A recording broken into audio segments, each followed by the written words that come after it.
Hello guys. क्या कर रही हो पिंकी? कुछ नहीं, साग तोड़।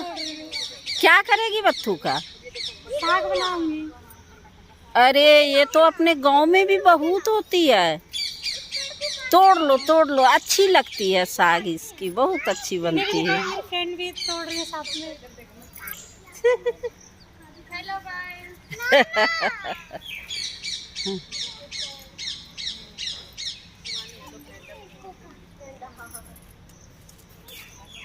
आप लोगों को भी बत्तू अगर पसंद है तो प्लीज कमेंट में जरूर बताएं।